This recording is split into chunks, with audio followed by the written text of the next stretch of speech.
Hello students, welcome back to પ્રમેય maths classes. તો આજે આપણે ટ્યુટોરિયલ જે આપણા ડિપ્લોમા સેમિસ્ટર 1ના ચેપ્ટર 3 વેક્ટર્સના ટ્યુટોરિયલનું આપણે ડિસ્કસ કરી રહ્યા છે. જે તમને થંબનેલ પરથી ખ્યાલ આવી ગયો છે કે આજે આપણે પાર્ટ 3 એટલે કે પહેલાં 2 ટ્યુટોરિયલ આપણે કરી ચૂક્યા છીએ અને આજે આપણે એનો પાર્ટ 3 ભણવાના છીએ. એમાંથી અમુક એક્ઝામ્પલ્સ કેલ્ક્યુલેટ કરીશું અને આગળના 2 પાર્ટ આપણે ઓલરેડી ભણી ચૂક્યા છીએ મેં કહ્યું એ પ્રમાણે. તો હજી સુધી તમે લોકોએ એ વિડીયો ન જોયો હોય તો તમે એ વિડીયો જોઈ શકો છો, જેની લિંક તમને નીચે ડિસ્ક્રિપ્શન બોક્સમાં પણ મળી જશે અને ઉપર આઈ બટન પર પણ મળી જશે. ઓકે,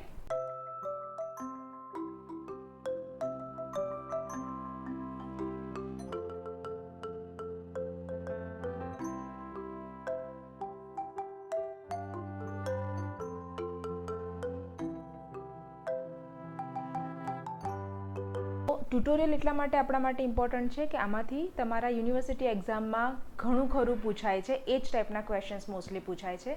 એ પર્પઝથી જે ટ્યુટોરિયલ ડિઝાઇન કરવામાં આવ્યું છે કે તમારું આખા સિલેબસનો પ્રોપર પ્રેક્ટિસ થઈ શકે. એટલા માટે યુ કેન અન્ડરસ્ટેન્ડ કે આ ટ્યુટોરિયલ તમારા માટે કેટલા ઇમ્પોર્ટન્ટ છે. એટલે જ આપણે આખી સિરીઝ ચાલુ કરી છે ટ્યુટોરિયલ્સની. ઓકે, તો 5th ક્વેશ્ચન તમને શું કહે છે કે find unit vector in the direction of a bar is equal to એક વેક્ટર આપેલો છે. ઓકે, તો આ છે એકદમ ઇઝી ક્વેશ્ચન, પણ આનો મિનિંગ તમારે સમજવો જરૂરી છે. એટલે તમારે એનું ફોર્મ્યુલા ગોખવું ના પડે.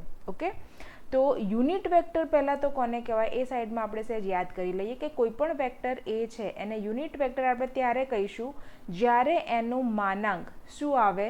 1 આવે. ઓકે, તો પહેલાં તો આપેલો વેક્ટર યુનિટ વેક્ટર છે કે નહીં એ આપણે ચેક કરી લઈએ. તો અહીંયા હું એનું મોડ્યુલસ ફાઇન્ડ આઉટ કરું. મોડ્યુલસ ઓફ એ બાર, અહીંયા એ બાર તમને ઓલરેડી આપેલું છે નોટેશન, એટલે નોટેશન આપણે મેન્શન કરવાની કોઈ જરૂર છે નહીં. તો એ બાર આપણે પહેલાં લખીએ કે એનું મોડ્યુલસ કેટલું થાય છે. મારે રફમાં ચેક કરવું છે એટલે તમને ખ્યાલ આવે કે હું શું કહેવા માગું છું આગળ. સો એ બાર એટલે આઈજે કે આપણે રિમૂવ કરીએ તો આપણને મળશે 5, 2 અને -1. ઓકે, આનું મોડ્યુલસ અથવા મેગ્નિટ્યુડ એટલે તમારે સમજી જવાનું કે સ્ક્વેર રૂટ આવશે જ. મોડ્યુલસ આપણે છેલ્લા 2 લેક્ચરથી ભણતા આવ્યા છીએ એટલે હવે તમને ખ્યાલ હોવો જોઈએ કે મોડ્યુલસનું ફોર્મ્યુલા શું છે. હવે અહીંયા મેં દરેક આઈજે કે રિમૂવ કર્યા પછી 5, 2 ને -1 એના સ્ક્વેર મૂકી દીધા અને વચ્ચે મૂકી દીધું એડિશન. ઓકે, તો હવે આનું આગળ આપણે કેલ્ક્યુલેશન કરીએ તો 5 સ્ક્વેર શું થશે? 25. 2 સ્ક્વેર શું થશે? 4. -1 સ્ક્વેર શું થશે? માઇનસ છે પણ 2 વખત -1 ઇન્ટુ -1 થશે એટલે +1 થઈ જશે. ઓકે, તો -1નો સ્ક્વેર આપણને મળશે +1. હવે આને આગળ સિમ્પ્લિફાઈ કરીએ તો 25 + 4 કેટલા થશે? 29 + 1 સિમ્પલ એડિશનની વાત છે ઇઝ ઇક્વલ્સ ટુ √30. ઓકે, તો આ યુનિટ વેક્ટર કહેવાશે કે નહીં? જે પ્રમાણે આપણે ડિસ્કસ કર્યું એ પ્રમાણે કે એ બાર ઇઝ 5, 2, -1 કે જેનું ડિટર્મિનન્ટ શું આવે છે? Is equals to √30. That means not equal to 1 છે એટલે પોતે તો યુનિટ વેક્ટર છે નહીં. ઓકે, તો આ શું કહેવા માંગે છે? તમને ક્વેશ્ચન ડિટેલમાં સમજાઈ રહી છું તો ધ્યાનથી સમજજો, મજા આવશે તમને સમજવાની. તો માની લો કે એક વેક્ટર આપ્યું છે આ રીતે, જે છે 5, 2 અને -1. હવે આપણી વેક્ટરની ડાયરેક્શન આ રફલી એકદમ પ્રોપર આપણે સ્કેચ કરીને કે પોઈન્ટ આઉટ કરીને ગ્રાફમાં ડ્રો નથી કર્યું વેક્ટર, પણ ખાલી સમજવા માટે મેં અહીંયા રફલી એક લઈ લીધું છે નાની એવી ફિગર 5, 2, -1ની. તો માની લો કે એની ડાયરેક્શન છે આ. ઓકે, હવે શું કહે છે કે આ વેક્ટરની ડાયરેક્શન આ છે. તો આ જ ડાયરેક્શનમાં આપણે શું ફાઇન્ડ આઉટ કરવાનું છે? એની ડાયરેક્શન આ જ થશે, જે બાજુ એરો છે એ સાઈડ. ઓકે, શું ફાઇન્ડ આઉટ કરવાનું છે? Unit vector.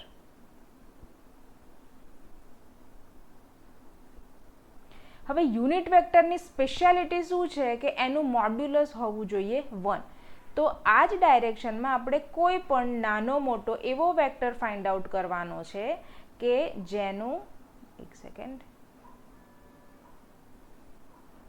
આ જ ડાયરેક્શનમાં આપણે વેક્ટર એવો ફાઇન્ડ આઉટ કરવાનો છે કે જેનું મોડ્યુલસ શું આવે 1. ડાયરેક્શન કોણ ફિક્સ કરી આપશે? આ વેક્ટર. ઓકે, પણ નવો વેક્ટર એવો ફાઇન્ડ આઉટ કરીશું કે જેનું મોડ્યુલસ શું આવશે 1. સો આપણે ફાઇન્ડ આઉટ કરવું છે unit vector in the direction of a bar, જેનું ફોર્મ્યુલા થશે એ બાર વેક્ટર પોતે અને નીચે એના મોડ્યુલસથી આપણે ડિવાઈડ કરવાનો રહેશે. ઓકે, તો અહીંયા આગળ આપણું વેક્ટર કયું છે? એ બાર. અને આને દર્શાવીશું કેવી રીતે? ચલો અહીંયા જ આપણે કમ્પ્લીટ જે આપણો આન્સર કરવાનો છે એમાં જ ફોર્મ્યુલા લખીએ. Unit vector in direction of a bar is, formula લખીએ છીએ, ફોર્મ્યુલા બરાબરથી જોશો. એ બાર આને કહેવાય હેડ. ઉપર જે મેં કેપ જેવું કર્યું છે એને બોલાય હેડ અથવા તો કેપ.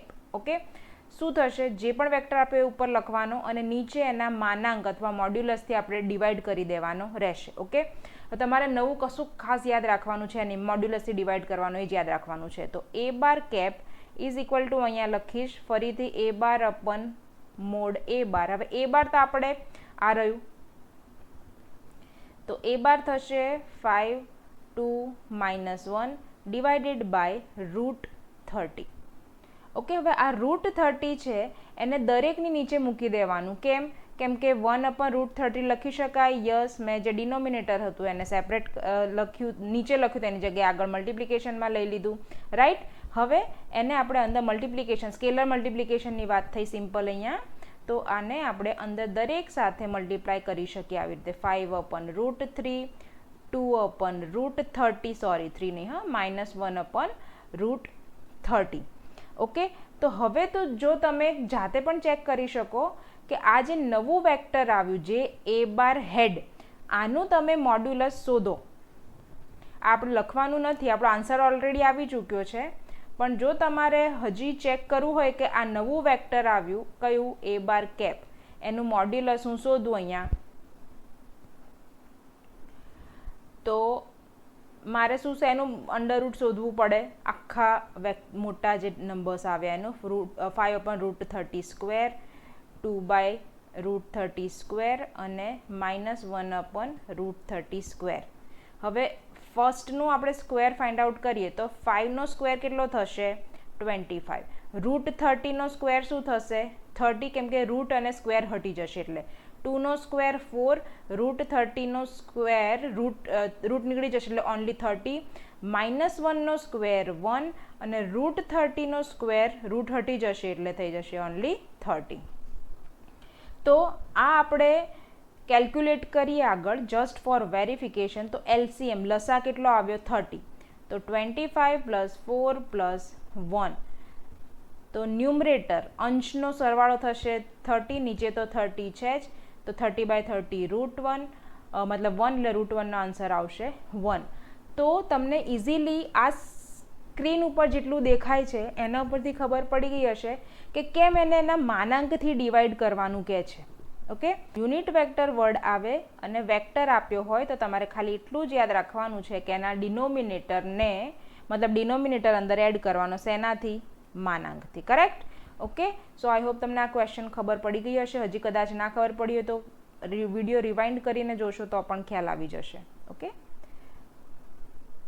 ચલો હવે નેક્સ્ટ ક્વેશ્ચન પર જઈએ. સો એકદમ ઇઝી ક્વેશ્ચન છે. એ શું કરવાનું છે? નોર્મલ એડિશન સબટ્રેક્શનની વાત છે. ઓકે, ચલો પહેલાં ક્વેશ્ચન હું ફરીથી લખી લઉં અને આપણે પછી કેલ્ક્યુલેશન ફટાફટ સ્ટાર્ટ કરીએ. A × 200 therefore, હવે ABC ફાઇન્ડ આઉટ કરવાનું છે એમ કે છે એટલે એકદમ સિમ્પલ. આપણે એડિશન, સબટ્રેક્શન, સ્કેલર મલ્ટિપ્લિકેશનની વાત છે. તો એને આપણે શું કરવાનું છે? મલ્ટીપ્લાય. શેની સાથે? 200. તો એને 2 સાથે મલ્ટીપ્લાય કરીએ, સિમ્પલ 2A આવી જશે. 0 સાથે તો ગમે તે મલ્ટીપ્લાય કરીશું 0નું 0 જ રહેશે. બીને 0 સાથે મલ્ટીપ્લાય કરીએ, સેમ કોન્સેપ્ટ અહીંયા 3 સાથે મલ્ટીપ્લાય કરીએ તો 3B 0. અહીંયા આગળ બધું 0 0 રહેશે અને 4 છે ત્યાં થઈ જશે 4C. So is equal to શું રહેશે? Let me erase previous example calculation a bit. Okay, is equals to right side આપણે લખવું પડશે 2, 6 એન્ડ 12. નાવ હવે જુઓ વચ્ચે શું છે એડિશન. ઓકે, સો એડિશનમાં આપણે શું કરીએ છીએ જનરલી ફર્સ્ટ જે એલિમેન્ટ છે 2a 0 અને 0 બધાને શું કરીશું એડ. કેમ કે વચ્ચે એડિશનનો સિમ્બોલ છે એટલે. સબટ્રેક્શન હોત તો સબટ્રેક્શન કરત આપણે, રાઈટ. હવે સેકન્ડ શું છે 0 પ્લસ 3b પ્લસ 0. થર્ડની વાત કરીએ 0 0 અને 4c ને એડ કરવાના છે 0 પ્લસ 0 પ્લસ 4c. બધાને શેમાં મૂકી દઈશું વેક્ટરના નોટેશનમાં. વેક્ટર છે એટલે આપણે ઇક્વલ ટુ બ્રેકેટથી કમ્પ્લીટ કરવું પડશે 2, 6 and 12.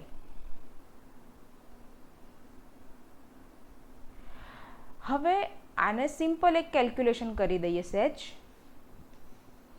therefore 2a plus 0 obviously 2a, second આવશે 3b, 0નો તો કોઈ સિગ્નિફિકન્સ અહીંયા છે નહીં, તો 2, 6 એન્ડ 12. હવે ધ્યાનથી જુઓ અહીંયા શું કહે છે કે આ બંને લેફ્ટ સાઈડ અને રાઈટ સાઈડ બંને વેક્ટર સેમ છે. મતલબ this entire vector is equal to the another vector, મતલબ સેમ છે બંને. ઓકે, તો આપણે શું કરીશું પહેલો જે કોઓર્ડિનેટ છે યામ 2a એની જોડે સરખાઈશું 2, 2a compared with 2. Similarly second and second 3b is equals to 1 and 4c is equals to 12. હવે એકદમ ઇઝી થઈ ગયું. અહીંયા તો abc અલગ જ વેરિયેબલ આવ્યા છે એટલે સિમ્પલ કેલ્ક્યુલેશન કરવાનું છે. તો a is equal to what 2/2, so answer will be 1. Here second b calculate કરીએ તો b 3 છે એને આ બાજુ લઈ જઈએ એટલે નીચે જતું રહેશે ડિવિઝનમાં એટલે 1/3. ડાયરેક્ટ અહીંયા તો આન્સર આવી ગયો હવે c. તો 4 અહીંયા એક્સ્ટ્રા છે, મતલબ આપણે જોઈતો નથી લેફ્ટ સાઈડ, તો એને રાઈટ સાઈડ લઈ જઈશું તો મલ્ટિપ્લિકેશનની જગ્યાએ થઈ જશે ડિવિઝન. 4 3 12, તો c ઇઝ ઇક્વલ્સ ટુ 3. તો આવી ગયો આપણો answer. So a is equal to 1, b is equal to 1/3 and c is equal to 3 is our answer. Okay.